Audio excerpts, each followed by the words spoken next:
नमस्कार दर्शक बंधु आज हेउछि जून मास 4 तारिख बुधवार। आज दिन जाकर 20टी गुरुत्वपूर्ण खबर उपरे आसंतु नजर पकाइबा। ता पूर्वरु आपण मानक भल पाइबा स्वरूप गोटिए गोटिए लाइक एवं सब्सक्राइब निश्चय करिवे। तेबे आसंतु संपूर्ण खबर उपरे नजर पकाइबा। आजिर प्रथम खबर अदिनिया वर्षारे फसल क्षतिर समीक्षा कले राजस्व मंत्री। 3 दिन भितर क्षय क्षति रिपोर्ट देबाको जिल्लापालको निर्देश।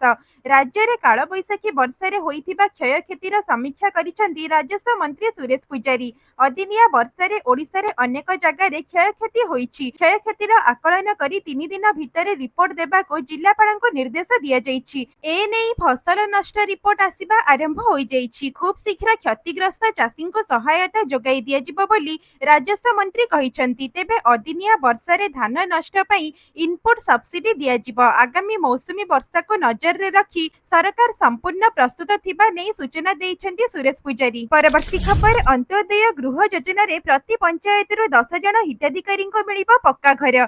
खरा वर्षार मुंड गुंजिबाको आउ रहिबनी चिंता। प्रत्येक गरीबंक मुंड उपरे जेमिति पक्का घर रहिबो सेथिपई मोहन सरकार आरंभ करिसंती अंत्योदय गृह योजना। अंत्योदय गृह योजना रे एबे समस्त गरीबंको पक्का घर देबे सरकार। प्रति पंचायत 10 जन हिताधिकारी मिलिबो पक्का घर। प्रति हिताधिकारी गृह योजना रे शामिल करिवे सरकार। तेबे अंत्योदय गृह योजना माध्यम रे समस्त मुंड को पक्का घर सुनिश्चित करिवे बीजेपी सरकार। एही योजना पई 7550 कोटी टंकार व्यय बराद हेबा सह 3 वर्ष भितर 2,25,000 पक्का घर जोगाई देबार लक्ष्य रखा जाइछि। एही योजना रे भिन्नक्षम विधवा दुरारोग्य व्याधि रे पीड़ित शहीद परिवारर व्यक्ति पद्मश्री पाइथिबा परिवार व्यक्ति बन्या बात्या एवं अग्निकांड पीड़ित लोक लाभ पाई परिबे। एथिपई 2025 ରୁ 26 आर्थिक वर्ष रे 2,603 कोटी टंकार व्यय बराद रखुचंती मोहन सरकार। परवर्ती खबर राज्य रे अनाथ पिलांक सर्वे करिवे राज्य सरकार। राज्य रे अनाथ एवं एकक पितामाता थिबा पिलामानंकर अधिकार एवं मौलिक आवश्यकता सुनिश्चित करिबा पई ओडिशा सरकार एक सर्वे करिवे। सर्वे संक्रांत रे जिल्लापाल मानंकु चिठी लेखुछि महिला एवं शिशु कल्याण विभाग। अंगनवाड़ी केन्द्र जरिया रे सर्वे करिबाको गाइडलाइन कराजिबो। ए नै डीएसडब्ल्यूओ आईसीडीएस सुपरवाइजर सीडीपीओ एवं डीसीपीओ को तदारख दायित्व प्रदान कराजिबो। अनाथ एवं एकक पितामाता थिबा पिलामानंकर सर्वे पई तथ्य संग्रह निमंते एक विस्तृत मार्गदर्शिका एवं फॉर्मेट मध्य प्रदान कराजिबो। परवर्ती खबर आसंता 27 रे विश्व प्रसिद्ध रथयात्रा श्रृंखलित यात्रा एवं सुपरिचालना नै होइछि बैठक। रथयात्रा को श्रृंखलित यात्रा एवं सुपरिचालना नै कटक स्थित राज्य पुलिस मुख्यालय रे एक बैठक अनुष्ठित होइछि। रथयात्रा को श्रृंखलित करिबा पई सक्रिय तथा सजग रहिबाको वरिष्ठ अधिकारी को निर्देश देइछंती डीजीपी। जून 11 तारिख रे देवस्नान पूर्णिमा, 26 रे नव यौवन दर्शन, 27 रे रथयात्रा, जुलाई 1 तारिख रे हेरा पंचमी, 4 रे संध्या दर्शन, 5 रे बाहुडा एवं 6 रे सुनाबेश, 7 रे अधरपणा एवं जुलाई 8 तारिख रे अनुष्ठित हेबो नीलाद्रि विजय। देश विदेशरू लक्षाधिक श्रद्धालुंक समागम हेबो। एहाको दृष्टि रे रखी सुरक्षा बंदोबस्त संपर्क रे बैठक रे विस्तृत आलोचना करा जाइछि। तेबे सहरर गुरुत्वपूर्ण स्थान रे सीसीटीवी स्थापन, ट्रैफिक सुपरिचालना निमंते रोड डिवाइडर, डिलिनेटर एवं ट्रैफिक जोन व्यवस्था, पर्याप्त पार्किंग व्यवस्था सह ट्रैफिक परिचालना संपर्क रे आलोचना मध्य करा जाइछि। सेहिपरि समुद्र कूल रे पुलिस पक्षरु पेट्रोलिंग कड़ाकड़ी करा जिबा सह अस्थायी पुलिस आउटपोस्ट खोला जिवो। एहा छडा रेलबाई पुलिस पक्षरु पुरी, भुवनेश्वर, खोर्धा, जटणी आदि रेल स्टेशन रे व्यापक सुरक्षा व्यवस्था संपर्क रे मध्य आलोचना होइछि। आरपीएफ सह उपयुक्त समन्वय रखी कार्य करिबाको अधिकारी को परामर्श दैछंती डीजीपी। परवर्ती खबर राज्य रे पुणी उपरे मुहा ताती। आगामी 4 दिन जाए भीषण गरम सह गुळुगुळी। राज्य रे डहडह खरा सह कलबल करुछि ताती। मौसुमी वर्षार लुचकाळी खेळ मध्य रे टाई टाई खरा सांग को असह्य गरम रे छटपट हेउछंती लोके। गत 3 ରୁ 4 दिन हेबो ताती सामान्य कम थिबा बेले पुणी बढ़िछि ताती। ताती बढ़ुतिबा बेले हीट वेव बा ग्रीष्म प्रवाह जारी कला पाणीपाग विभाग। एबे तातीर ताऊरे जळिबो ओडिशा। आभ्यंतरीण ओडिशा रे अस्तव्यस्त करिबो असंभाळ ताती। आज सकाळ 8:30 सुधा बालेश्वर रा तापमात्रा 34.8 डिग्री पार करी सबुठारु उत्तप्त सहर पालटिछि। सेहिपरि पुरी रे 34.6 डिग्री, भुवनेश्वर एवं चांदबाली रे 33.4 डिग्री, पारादीप रे 32.8 डिग्री थिबा बेले गोपालपुर रे 32.2 डिग्री सेल्सियस तापमात्रा रेकर्ड करा जाइछि। प्रबल गरम रे संतुली हेउछि जनजीवन। राज्य रे असह्य गरम सह झांझी पवन बहुछि। घर बाहरिबा कष्टकर होई पड़िछि। असह्य गुळुगुळी रे अणनिश्वासी होई पडुछंती लोके। उपकूल आर्द्रता अधिक जोगु प्रबल गुळुगुळी अनुभूत हेउछि। परवर्ती खबर व्यापुछि कोरोना। 4000 पार कला संक्रमितंक संख्या। 24 घंटे 5 जनकर मृत्यु। कोरोना दिनक दिन व्यापीबारे लागिछि। ऊपर मुहा हेलाणी कोरोना ग्राफ। बढ़ुछि संक्रमितंक संख्या। देश रे संक्रमितंक संख्या 4000 पार करि सारलाणी। 24 घंटे 65 जन नुआ आक्रांत चिन्हट होइथिबा बेले 5 जनकर मृत्यु होइछि। एबे 4026 रहिछि कोरोना एक्टिव केस। सूचना मुताबक JN1 प्रकारर सबुठारु बड़ समस्या हेउछि एहा लोकंक मध्यरे बहुत शीघ्र व्यापी जाइथाए। एथिरे एक अतिरिक्त परिवर्तन अछि जहा एहाको कोषगुड़िकरे प्रवेश करिबारे एवं रोग प्रतिरोधक शक्ति को दुर्बल करिबारे साहाय्य करिथाए। तेबे JN1 प्रकार भ्यारिएंट एते विपदजनक नुहे एवं लोकंकु भयभीत हेबार आवश्यकता नाही बोली अनेक डाक्तर कहिसंती। परवर्ती खबर देवगढ़ को 205 कोटीर प्रकल्प भेटी देबा सह केन्दुपत्र तोलाणीक मुहरे हस फुटाइले मुख्यमंत्री। मुख्यमंत्री श्री मोहन चरण माझी देवगढ़ जिला गस्तरे जाई सेठारे प्राय 205 कोटी टंकार मूल्यर 15टी विभिन्न जनकल्याणकारी प्रकल्पर शुभ उद्घाटन एवं भित्तिप्रस्तर स्थापन करिसंती। एथि सहित देवगढ़ जिला पई आज 300 शଯ୍या विशिष्ट नवनिर्मित डाक्तरखाना मध्य मुख्यमंत्रीଙ୍କ करकमल रे उद्घाटित होईछि। एही कार्यक्रम अवसर रे राज्यर समस्त केन्दुपत्र तोलाड़ी एवं बंधाणीଙ୍କ पई 41 कोटी 17 लाख टंकार सहायता राशि मुख्यमंत्री घोषणा करिसंती। एथिरे केन्दुपत्र तोलाड़ीଙ୍କୁ चप्पल पई 160 टंका, केरी संग्रह कपड़ा पई 200 टंका, तोलाड़ी एवं सीजनल स्टाफ को टोपी पई 100 टंका, बंधाणी मानक पई मशारी और कंबल पई जनक पिछा 700 टंका प्रदान करा जिवो। एहा द्वारा राज्य रे प्राय 9 लाख केन्दुपत्र तोलाड़ी बंधाणी एवं सीजनल स्टाफ उपकृत हेबे। परवर्ती खबर झियर पाठपढ़ा एवं विवाह खर्च पई करंतुनी चिंता। सरकारंकर एही स्कीम रे मिलिबो बड़ फायदा। झियर पाठपढ़ा एवं विवाह खर्च पई संचय करिबा प्रत्येक माँ बापांकर प्रथम कर्तव्य। भारत सरकार सुकन्या समृद्धि योजना भली अनेक योजना को कार्यकारी करुछंती। एथिरे 8.2% चक्रवृत्त सुद्धा मिली थाए। जदि आपण वर्तमान एही योजना रे निवेश करिबा आरंभ करुछंती तेबे झियर 21 वर्ष हेबा मात्रे आपण 70 लाख पर्यंत एक फंड प्रस्तुत करि परिबे। तेबे एही योजना पई आपणक झियर बयस 10 वर्ष हेबा पूर्वरु अभिभावक माने खाता खोली परिबे। एथिरे परिवारर 2 जण झियंक पई SSY खाता खोला जाई परिबो एवं एथिरे आपण सर्वनिम्न 250 टंका निवेश करि परिबे। सर्वाधिक निवेश 1.5 लाख टंका रहिछि। तेबे निवेश अवधि 15 वर्ष रहिबो। लॉक इन पीरियड निवेश परे 6 वर्ष पर्यंत फंड लॉक रही थाए किंतु एहा परे सुध मध्य मिली थाए। ए नै 18 वर्ष बयस रे अधा टंका बाहर करि परिबे। जदि आपण 70 लाख रे फंड वार्षिक 1 वर्ष झियर खाता रे 1.5 लाख टंका वार्षिक निवेश आरंभ करूछंती तेबे 15 वर्ष रे 22.5 लाख निवेश करी आपण 2046 पर्यंत हाराहारी 69.27 लाख मैच्योरिटी राशि पाई परिबे। एही राशि शिक्षा एवं विवाहर बड़ खर्च रे सहाय्य हेबो। परवर्ती खबर मूसा खोजुछि पंचायतीराज विभाग। पंचायतीराज विभाग खोजुछि मूसा। पुराना मूसा हेउ कि नुआ मूसा दंड पाइबा निश्चिंत बोली कहिले पंचायतीराज मंत्री। से आहुरी मध्य कहिसंती जे विभाग रे मूसा हुअंतु कि बिराड़ी समस्त आईन आगरे समान। आमे एभली मूसा को खोजुछु जिए कि एबे विजिलेंस चालरे धरा पड़िछंती। दुर्नीति पाई मु निजे 9 जन JEE एवं BDO को निलंबन करिछि। आमको किछि अभियोग आसीथिला। एहा परे विभाग तदंत निर्देश देइछि। जिए दुर्नीति करिबो ता उपरे कार्यानुष्ठान निया जिवो बोली कहिसंती पंचायतीराज मंत्री रवि नायक। परवर्ती खबर PM किसान। जानंतु किस्तीर टंका पई कोन रहिछि जरूरी सर्व। केंद्र सरकारंकर PM किसान योजना रे चासी मानक वार्षिक 6000 टंका आर्थिक सहायता मिलुछि जहा सीधा सड़क चासींक अकाउंट रे 2000 करी 3टी किस्ती रे पठा जाउछि। एही योजना अधीन रे 20तम किस्ती जून मासरे जारी हेबा नै संभावना रहिछि। पूर्वरु सरकार देशव्यापी सैचुरेशन ड्राइव आरंभ करिसंती जहा 31 मे 2025 पर्यंत चलिबो। एही अभियानर उद्देश्य हेउछि जे कोनोसी योग्य चासी एही योजनार वंचित न हुअंती एवं समय मध्यरे किस्ती पाई जानती। कृषि मंत्रालय द्वारा समस्त योग्य चासी को चिन्हट करी एही योजना सहित जोड़िबा पई राज्य एवं जिल्ला गुडी को निर्देश दिया जाइछि। तेबे आपनको एही सब काम करि नेबा जरूरी नचेत किस्तीर राशि बंद होई पारे। प्रधानमंत्री किसान रो परवर्ती किस्ती पाइबा पई चासी माननको ई-केवाईसी करिबा आवश्यक। बैंक अकाउंट सहित आधार नंबर लिंक करिबा बाध्यतामूलक एवं भूमि रेकर्ड जांच करिबा आवश्यक।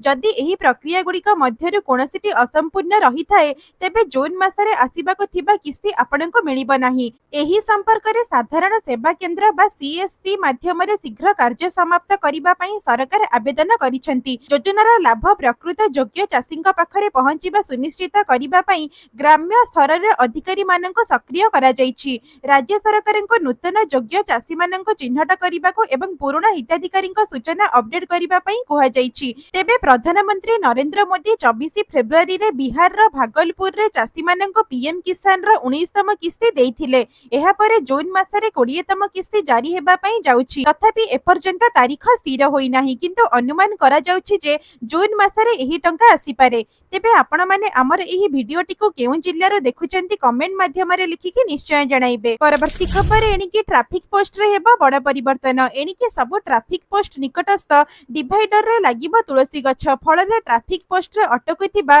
यात्री माने भल ऑक्सीजन पाई परिबे। तुलसी गछ भल ऑक्सीजन देई थाए। एबे आम पई ऑक्सीजन दिनकु दिन कमी कमी चलीछि, तेणु तुलसी गछ लागिले लोके अधिक ऑक्सीजन पाई परिबे बोली गृह निर्माण एवं नगर उन्नयन मंत्री कृष्णचंद्र महापात्र कहिसंती।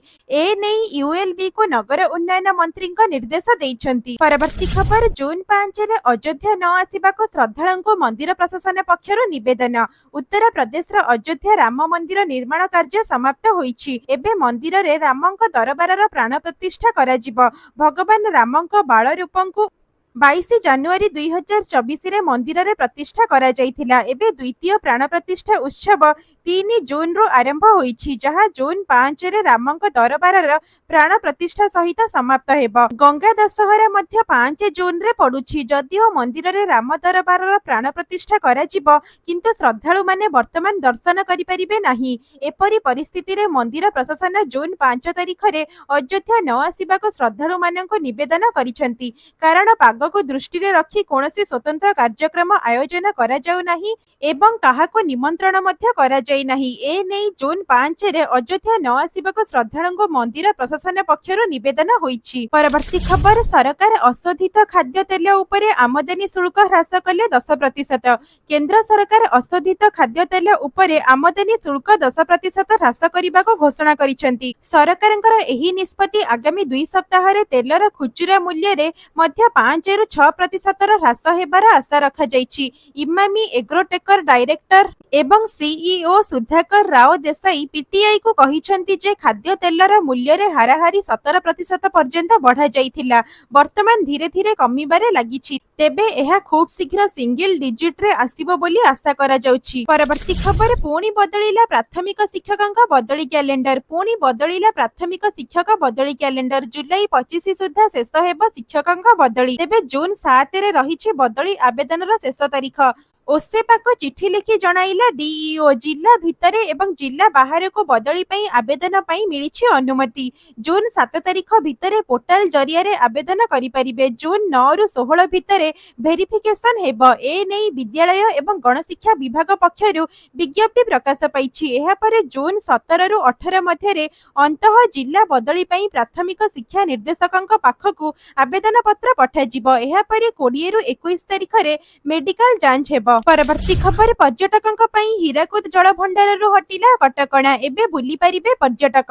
ହୀରାକୁଦ ଜଳ ଭଣ୍ଡାରରୁ ହଟିଲା କଟକଣା। ତେବେ पर्यटकଙ୍କ ପାଇଁ ଏହି କଟକଣା ହଟିଛି। ବର୍ତ୍ତମାନ ନିଷିଦ୍ଧାଞ୍ଚଳ ଛାଡ଼ି ବାକି ସ୍ଥାନ ବୁଲି ପାରିବେ पर्यटक। ଅପରେସନ ସିନ୍ଦୁର ପାଇଁ ଲାଗିଥିଲା ଏହି କଟକଣା। ଏହି କଟକଣା ହଟିବା ନେଇ ଜିଲ୍ଲାପାଳ ସୂଚନା ଦେଇଛନ୍ତି। ସୂଚନା ମୁତାବକ ଅପରେସନ ସିନ୍ଦୁର ସମୟରେ ହୀରାକୁଦ ଜଳ ଭଣ୍ଡାର ସୁରକ୍ଷା ନେଇ ଏହି ପଦକ୍ଷେପ ନିଆଯାଇଥିଲା। परवर्ती खबर भारतीय आईन रे नाही डिजिटल अरेस्ट शब्द, सतर्क रहिबाको ओडिशा पुलिस रा सूचना। भारतीय आईन रे डिजिटल अरेस्ट भली कोनोसी शब्द नाही। ए नै एक्स जोगे सतर्क रहिबाको ओडिशा पुलिस साधारण लोकंको निवेदन करिसेंती। कारण आजिका दिन रे साइबर अपराधी माने विभिन्न उपाय रे लोकंको ठकुचंती। आउ सेही मध्यरु डिजिटल अरेस्ट फंडा अपनाई लोकमानंको हैरान करूछंती साइबर अपराधी। न्यायिक अधिकारी, पुलिस, सीबीआई, कस्टम अधिकारी कही लोकमानंको ठकुचंती। तेणु एपरी ठकेई पाखरु दूरेई रहिबा କରିବା ପାଇଁ ସତର୍କ କରାଯାଇଛି ଓଡ଼ିଶା ପୋଲିସ। ଏଭଳି ଫୋନ କଲ୍ ଆସିବା ମାତ୍ରେ ନିକଟସ୍ଥ ଥାନା ବା 1930 କୁ କଲ୍ ଯୋଗେ ଜଣାଇବାକୁ କୁହାଯାଇଛି। ପରବର୍ତ୍ତୀ ଖବର, ବସ୍ ଷ୍ଟାଣ୍ଡରେ ସ୍ତନ୍ୟପାନ ପାଇଁ ସ୍ୱତନ୍ତ୍ର ଗୃହ ନିର୍ମାଣ ହେବ ବୋଲି କହିଲେ ଉପମୁଖ୍ୟମନ୍ତ୍ରୀ। ଓଡ଼ିଶାର ଉପମୁଖ୍ୟମନ୍ତ୍ରୀ ପ୍ରଭାତୀ ପରିଡ଼ା ଘୋଷଣା କରିଛନ୍ତି ଯେ 2 ରୁ 3 ମାସ ମଧ୍ୟରେ ମଲ୍, ରେଳ ଷ୍ଟେସନ ଏବଂ ବସ୍ ଷ୍ଟାଣ୍ଡ ଭଳି ସାର୍ବଜନୀନ ସ୍ଥାନରେ ଡେଡିକେଟେଡ୍ ବ୍ରେଷ୍ଟ ଫିଡିଂ ରୁମ୍ ସ୍ଥାପନ କରାଯିବ। ଏହି ପଦକ୍ଷେପର ଲକ୍ଷ୍ୟ ହେଉଛି ମହିଳାମାନଙ୍କୁ ଯାତ୍ରା ସମୟରେ ଆରାମଦାୟକ ଭାବରେ ସ୍ତନ୍ୟପାନ କରାଇବା ପାଇଁ ସୁବିଧା ପ୍ରଦାନ କରିବା। ଉପମୁଖ୍ୟମନ୍ତ୍ରୀ ଆହୁରି ମଧ୍ୟ କହିଛନ୍ତି ଯେ ଆମେ 2 କିମ୍ବା 3 ମାସ ମଧ୍ୟରେ ସାର୍ବଜନୀନ ସ୍ଥାନରେ ସ୍ତନ୍ୟପାନ କୋଠରୀ ସ୍ଥାପନ କରିବାକୁ ଯୋଜନା କରୁଛୁ, ଯାହାଦ୍ୱାରା ମହିଳାମାନେ ଯାତ୍ରା ସମୟରେ ବିନା କୌଣସି ଦ୍ୱିଧାରେ ସେମାନଙ୍କ ଶିଶୁକୁ ସ୍ତନ୍ୟପାନ କରାଇ ପାରିବେ ବୋଲି ସେ କହିଛନ୍ତି। ପରବର୍ତ୍ତୀ ଖବର ଆସିଲା ବଡ଼ ଖବର, ଖାତାକୁ ଆସିବ ସୁଭଦ୍ରା ତୃତୀୟ କିସ୍ତି ଟଙ୍କା 15,000, ସୂଚନା ଦେଲେ ଉପମୁଖ୍ୟମନ୍ତ୍ରୀ ପ୍ରଭାତୀ ପରିଡ଼ା। ଉପମୁଖ୍ୟମନ୍ତ୍ରୀ କହିଛନ୍ତି ଯେ ମହିଳା ସଶକ୍ତ ହେଲେ, ବ୍ୟବସ୍ଥା ସୁଦୃଢ଼ ହେଲେ ଦେଶର ବିକାଶ ହେବ। ଗତ ମାର୍ଚ୍ଚ 31 ସୁଦ୍ଧା ଯେଉଁ ମହିଳାମାନେ ସୁଭଦ୍ରା ଯୋଜନା ପାଇଁ ଆବେଦନ କରିଥିଲେ ଏବଂ ଯୋଗ୍ୟ ବିବେଚିତ ହୋଇଥିଲେ, ସେମାନେ ଏହି ଆର୍ଥିକ ସହାୟତା ପ୍ରଥମ କିସ୍ତିର ଚତୁର୍ଥ ପର୍ଯ୍ୟାୟରେ ପାଇସାରିଛନ୍ତି, ଯାହା ସେମାନଙ୍କର ଆର୍ଥିକ କାରବାରକୁ ସହଜ କରିଛି। ସୂଚନା ଯୋଗ୍ୟ ଯେ ସୁଭଦ୍ରା ଯୋଜନାରେ 1,65,877 ଜଣ ମହିଳା ପ୍ରଥମ କିସ୍ତି ଟଙ୍କା ପାଇଥିଲେ। ସେହିଭଳି 98,82,092 ଜଣ ମହିଳା ଦ୍ୱିତୀୟ କିସ୍ତି ଟଙ୍କା ପାଇଛନ୍ତି ଏବଂ ସୁଭଦ୍ରା ଯୋଜନା ପାଇଁ ନୂଆ ଆବେଦନ କରିଥିବା ଯୋଗ୍ୟ ହିତାଧିକାରୀଙ୍କୁ ଗତ ଏପ୍ରିଲ ମାସ 24 ତାରିଖରେ ସରକାର ଏକାଥରକେ 10,000 ଟଙ୍କା ପଠାଇଥିଲେ। ଏଥିସହିତ ଯେଉଁମାନେ ବର୍ତ୍ତମାନ ସୁଦ୍ଧା ବି ସୁଭଦ୍ରା ଯୋଜନାରୁ ଟଙ୍କା ନ ପାଇ ବଞ୍ଚିତ ଅଛନ୍ତି, ସେମାନଙ୍କୁ ଏକାଥରକେ 3ଟି କିସ୍ତିର ଟଙ୍କା 15,000 ମିଳିବ। ତୃତୀୟ କିସ୍ତି ଟଙ୍କା ବଣ୍ଟନ ସମୟରେ ଏବଂ ଯେଉଁମାନେ ସୁଭଦ୍ରା ଯୋଜନାରେ ପ୍ରଥମ କିସ୍ତି ଏବଂ ଦ୍ୱିତୀୟ କିସ୍ତି ପାଇସାରିଛନ୍ତି, ସେମାନଙ୍କୁ କେବଳ ତୃତୀୟ କିସ୍ତିରେ 5,000 ଟଙ୍କା ମିଳିବ। ଏ ନେଇ ବଡ଼ ଘୋଷଣା କରିଛନ୍ତି ପ୍ରଭାତୀ ପରିଡ଼ା। ତେବେ ଆପଣମାନେ ଆମର ଏହି ଭିଡିଓଟିକୁ କେଉଁ ଜିଲ୍ଲାରୁ ଦେଖୁଛନ୍ତି ଏବଂ ଆପଣମାନେ ସୁଭଦ୍ରାର ପ୍ରଥମ କିସ୍ତି ଏବଂ ଦ୍ୱିତୀୟ କିସ୍ତି ଟଙ୍କା ପାଇଛନ୍ତି କି ନାହିଁ, କମେଣ୍ଟ ମାଧ୍ୟମରେ ଲେଖିକି ନିଶ୍ଚୟ ଜଣାଇବେ। ପରବର୍ତ୍ତୀ ଖବର, ହୁ ହୁ ହୋଇ ବଢୁଛି ସୁନା ଦର, ଆଗକୁ 10 ଗ୍ରାମ ପିଛା 1,00,000 ଟଙ୍କାରେ ହେବ ବିକ୍ରି। ସୁନା ଦର ଏବେ ଆକାଶ ଛୁଆଁ ହେବାରେ ଲାଗିଛି। ତାହା ସହିତ ରହିଛି ଗଢା ମଜୁରୀ। ଗତ କିଛି ମାସ ଭିତରେ ସୁନା ଦର କ୍ରମାଗତ ଭାବରେ ବଢି ଚାଲିଥିବାରୁ ସୁନା ବ୍ୟବସାୟ ମଧ୍ୟ ପ୍ରଭାବିତ ହୋଇଛି। ଅନ୍ତର୍ଜାତୀୟ ସ୍ତରରେ ସୁନା ଦର ବୃଦ୍ଧି ପାଉଥିବାରୁ ଏହାର ପ୍ରଭାବ ଭାରତୀୟ ବଜାରରେ ଅନୁଭୂତ ହେଉଛି। ଆଗକୁ ମଧ୍ୟ ଏହି ଦର ଚଢା ରହିବ ବୋଲି ସ୍ପଷ୍ଟ କରିଛନ୍ତି ଏକ୍ସପର୍ଟ। ଆଜି ଭାରତୀୟ ବଜାରରେ 24 କ୍ୟାରେଟ ସୁନା ଦର 99,060 ଟଙ୍କା ରହିଛି। ସେହିପରି 22 କ୍ୟାରେଟ ସୁନା ଦର 90,800 ଟଙ୍କା ଛୁଇଁଛି। ସେହିପରି ରାଜଧାନୀ ଭୁବନେଶ୍ୱରରେ 24 କ୍ୟାରେଟ ସୁନା ମୂଲ୍ୟ 10 ଗ୍ରାମ ପିଛା 99,060 ଟଙ୍କା ରହିଥିବା ବେଳେ 22 କ୍ୟାରେଟ ସୁନା ମୂଲ୍ୟ 10 ଗ୍ରାମ ପିଛା 90,800 ଟଙ୍କାକୁ ପହଞ୍ଚିଛି। ସେହିଭଳି ମୁମ୍ବାଇରେ 24 କ୍ୟାରେଟର ମୂଲ୍ୟ 99,060 ଟଙ୍କା ଏବଂ 22 କ୍ୟାରେଟର ମୂଲ୍ୟ 90,800 ଟଙ୍କା ରହିଛି। ନୂଆଦିଲ୍ଲୀରେ 24 କ୍ୟାରେଟ 99,060 ଟଙ୍କା ରହିଥିବା ବେଳେ 22 କ୍ୟାରେଟ ସୁନାର ମୂଲ୍ୟ 90,950 ଟଙ୍କା ରହିଛି। ଦକ୍ଷିଣ ଭାରତର ପ୍ରମୁଖ ସହର ଚେନ୍ନାଇରେ 24 କ୍ୟାରେଟର ମୂଲ୍ୟ 99,060 ଟଙ୍କା ଥିବା ବେଳେ 22 କ୍ୟାରେଟର ମୂଲ୍ୟ 90,800 ଟଙ୍କା ରହିଛି। ଯଦି ଆପଣ ସୁନାର ଶୁଦ୍ଧତା ଯାଞ୍ଚ କରିବାକୁ ଚାହୁଁଛନ୍ତି, ତେବେ ଆପଣ BIS କେୟାର ଆପ୍ଲିକେସନ ମାଧ୍ୟମରେ ଯାଞ୍ଚ କରିପାରିବେ। ପରବର୍ତ୍ତୀ ଖବର, ମହାପ୍ରସାଦ ନାଁରେ ଶ୍ରୀମନ୍ଦିର ବାହାରେ ଖଜା ବିକ୍ରି କଲେ ହେବ କାର୍ଯ୍ୟାନୁଷ୍ଠାନ, ଖୁବ୍ ଶୀଘ୍ର କରାଯିବ ଯାଞ୍ଚ। କେବଳ ଶ୍ରୀମନ୍ଦିର ଆନନ୍ଦ ବଜାରରେ ବିକ୍ରି ହେଉଥିବା ଖଜା ହିଁ ମହାପ୍ରସାଦ। ବଡ଼ଦାଣ୍ଡରେ ମହାପ୍ରସାଦ ନାଁରେ ଖଜା ବିକ୍ରି ପ୍ରସଙ୍ଗରେ ଏଭଳି ପ୍ରତିକ୍ରିୟା ରଖିଛନ୍ତି ପୁରୀ ଜିଲ୍ଲାପାଳ। ସେ କହିଛନ୍ତି ଯେ ମହାପ୍ରସାଦ ନାଁରେ ଶ୍ରୀମନ୍ଦିର ବାହାରେ ଭକ୍ତଙ୍କୁ ଖଜା ବିକ୍ରି କଲେ ହେବ କାର୍ଯ୍ୟାନୁଷ୍ଠାନ। ଖଜାର ମାନ ଖୁବ୍ ଶୀଘ୍ର ଯାଞ୍ଚ ଆରମ୍ଭ ହେବ। ଫୁଡ୍ ସେଫ୍ଟି ଲାଇସେନ୍ସ ବିନା ଖଜା ଫ୍ୟାକ୍ଟ୍ରି ଖୋଲିଥିବା ବ୍ୟବସାୟୀଙ୍କ ଉପରେ ହେବ ଚଢାଉ। ସମ୍ପୃକ୍ତ ବ୍ୟବସାୟୀଙ୍କ ବିରୋଧରେ ହେବ ଦୃଢ କାର୍ଯ୍ୟାନୁଷ୍ଠାନ। କେବଳ ଶ୍ରୀମନ୍ଦିର ଆନନ୍ଦ ବଜାରରେ ବିକ୍ରି ହେଉଥିବା ଖଜା ହିଁ ମହାପ୍ରସାଦ ବୋଲି ଜିଲ୍ଲାପାଳ କହିଛନ୍ତି। ତେବେ 2 ଦିନ ପୂର୍ବେ ପୁରୀ ଆସୁଥିବା ଭକ୍ତଙ୍କୁ ସାଂଘାତିକ ଠକେଇ ନେଇ ଅଭିଯୋଗ ଆସିଥିଲା। ଶ୍ରୀମନ୍ଦିର ବାହାରେ ଉଠା ଦୋକାନୀ ମାନେ ବିକ୍ରି କରୁଥିବା ଖଜାକୁ ମହାପ୍ରଭୁଙ୍କର ମହାପ୍ରସାଦର ନାମ ନେଇ ଭକ୍ତଙ୍କୁ ବିକ୍ରି କରୁଛନ୍ତି।